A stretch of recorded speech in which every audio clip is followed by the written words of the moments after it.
Bonjour à tous et bienvenue dans Cut épisode 2. Pour ceux qui auraient raté le premier numéro, un petit rappel sur le concept de l'émission. Analyser une séquence clé d'un film culte. Et pour surfer sur l'excellent trailer de Mad Max Fury Road qui sortira l'année prochaine, j'ai décidé cette fois de vous parler de la séquence finale de Mad Max 2 Le Défi.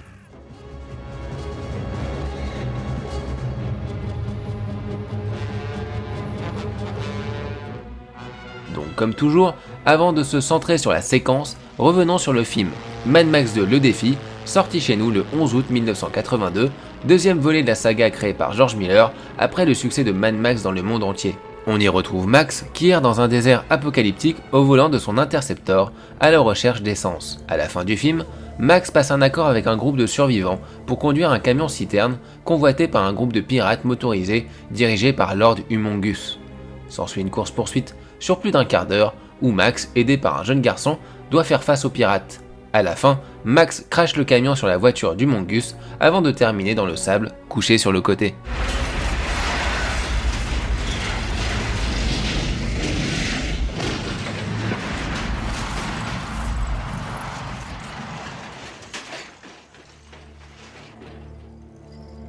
Miller l'a toujours reconnu, Mad Max premier du nom est un film fait dans l'urgence, surfant presque sur les genres les plus connus du cinéma pour se faire un nom.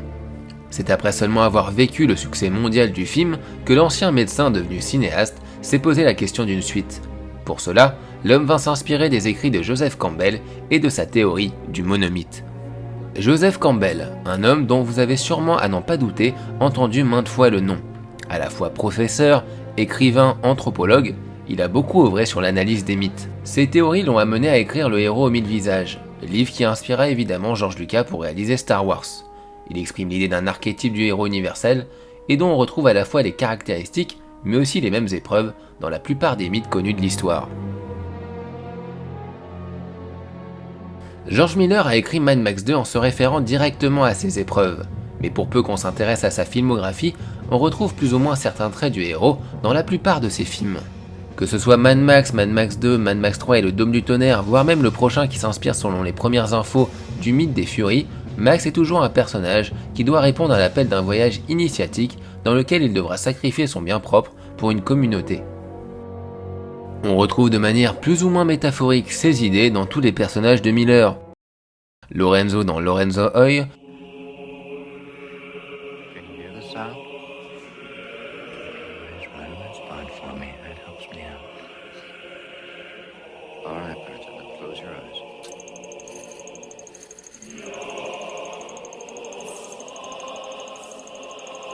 He tried really hard, but he could barely remember the face of his beloved boss.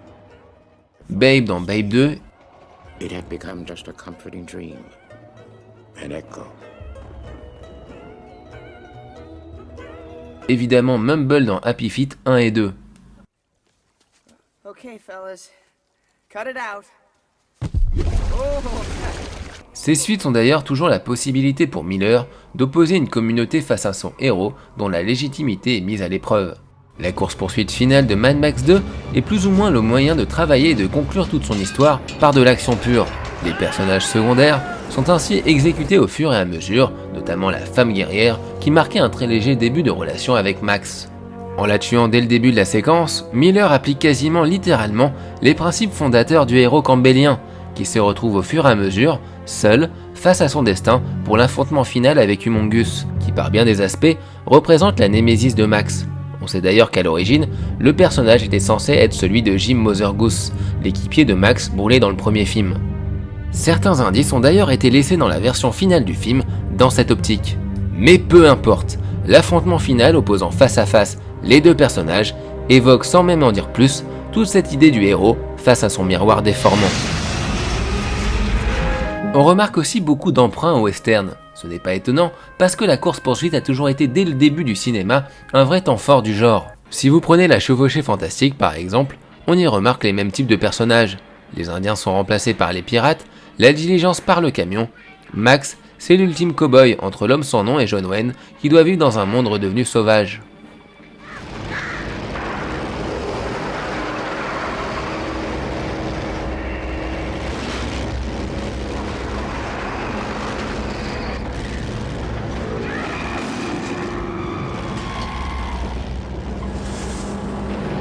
Autre technicien important, auquel la séquence de course-poursuite doit absolument tout, les cascadeurs. Il faut dire qu'en Australie, certains sont devenus quasiment des légendes. Si le premier volet a été fait dans la douleur et avec des cascades particulièrement dangereuses, le deuxième volet n'en est pas moins un défi énorme pour l'époque. Le renversement du camion-citerne par exemple est dû à un certain Denny Williams, chauffeur poids lourd, à la base chargé de transporter le matériel pour l'équipe. Il va devenir la doublure officielle de Mel Gibson sur la séquence finale. C'est lui qui permet l'ultime cascade avec le camion qui se couche sur le côté. On a pu en voir d'autres de ce type, mais la plupart du temps, les camions sont conduits automatiquement sans personne à bord. Là, et on le voit bien quand on ralentit l'image, le cascadeur conduit bien le camion.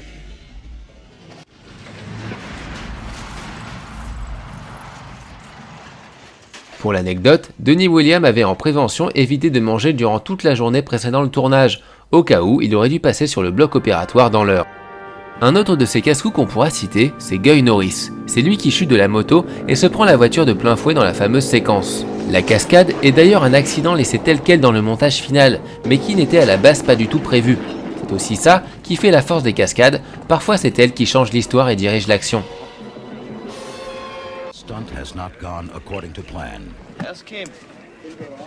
On retrouvera d'ailleurs Norris dans d'autres productions du même type, notamment un des fleurons du film d'exploitation australien dans Dead End Drive-In, où il effectue la cascade la plus chère encore à ce jour du cinéma local et un des records du monde du saut au-dessus d'un camion en voiture. De là à dire qu'il y a une exception australienne pour ce type de film, bah oui en fait, on peut le dire. Nobody shoots a car the way Aussies do. They manage to shoot cars with this fetishistic lens that just makes you want to jerk off.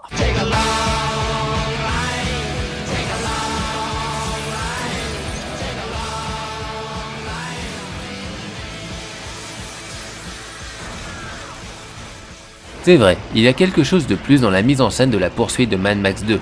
Et pour l'étudier, il faut revenir aux origines de ce qu'est la course-poursuite. Créée à l'époque du cinéma primitif par l'école de Brighton, la course-poursuite est à la base un genre à part entière du cinéma. Tout d'abord très plat, le genre va pousser peu à peu les réalisateurs à inventer la grammaire du montage, passant de plans larges, les uns à la suite des autres, à l'avènement du montage alterné, c'est-à-dire avec la représentation de différents points de vue dans une séquence. En effet, si on redécoupe la séquence de Mad Max 2, on repère plusieurs points de vue. En l'air, dans l'hélicoptère, dans le camion avec Max, sur le camion, Humongous au volant, etc., etc. L'intérêt est au montage à la fois de créer une tension entre ces différents blocs, puis de les faire s'entrechoquer. Le montage va au fur et à mesure relier chaque partie pour ne terminer qu'avec une, celle de Max.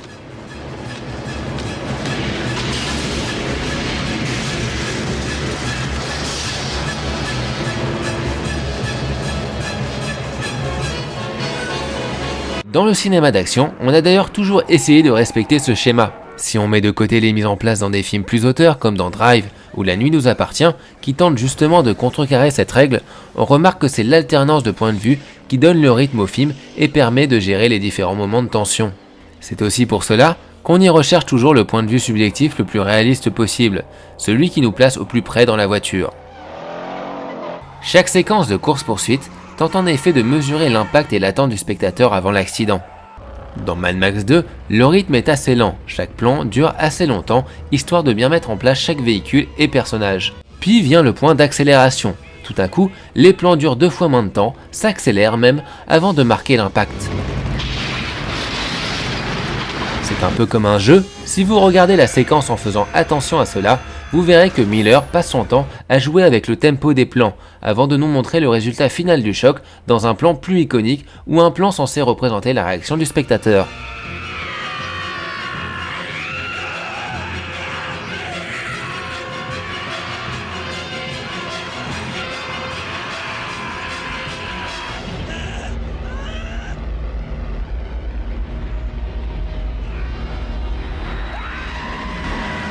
Dans les courses-poursuites modernes, tout a changé. Généralement, il y est surtout question d'éviter des obstacles, des camions, des morts, des boulons Michael Bay en est quasiment un spécialiste qui surenchérit les obstacles à chaque film. Dans Furious 6 de Justin Lin par exemple, l'effet est répété à l'infini durant tout le film. On remarque aussi que le rythme de coupe du montage a nettement augmenté. Évidemment, on a quelques exceptions, et on remarque que ces films sont les seuls à y privilégier la cascade sur le plateau plus que les effets numériques.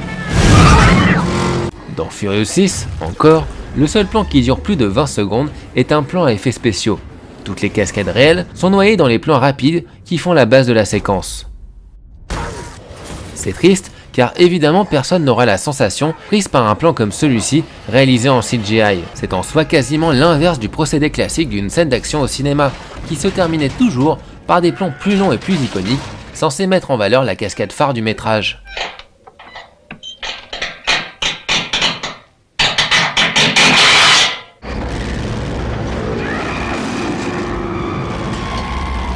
Du coup, Mad Max 2 reste encore de nos jours du jamais vu. On y sent une dimension réelle du danger et une mise en place claire de l'action. Comprenez-moi bien, il ne s'agit pas de dire que c'était mieux avant, et je peux comprendre que dans un Jason Bourne, on ait besoin de rendre l'espace illisible via la cam-épaule pour exprimer la perte de repère d'un personnage. Mais pour les autres, j'ai du mal à comprendre l'intérêt de surenchérir dans la pyrotechnie avec plus d'obstacles et plus d'effets spéciaux. Au lieu de tout bêtement utiliser ce qui fait l'intérêt de la course-poursuite, on y favorise plus l'émotion succincte que la narration elle-même. En revoyant Mad Max 2, on a juste l'impression de voir une séquence de course-poursuite moderne qui prendrait juste le temps de nous dire ce qui se passe à l'écran. Car ce qui fait sa réussite, c'est bien d'avoir su allier l'histoire et la mise en scène d'action. Les cascades finissent par servir le récit, concluant en apothéose, sans aucun dialogue, toutes les intrigues de l'histoire. Une fois que le camion s'est renversé, que Max comprend qu'il s'est sacrifié pour sauver la communauté, on peut enfin finir d'assembler les pièces du puzzle et de percevoir cette course-poursuite comme ultime épreuve du héros solitaire qui disparaît une fois la mission effectuée. Croyez-moi les amis, des courses-poursuites avec autant de sens, on les compte sur les doigts d'une main.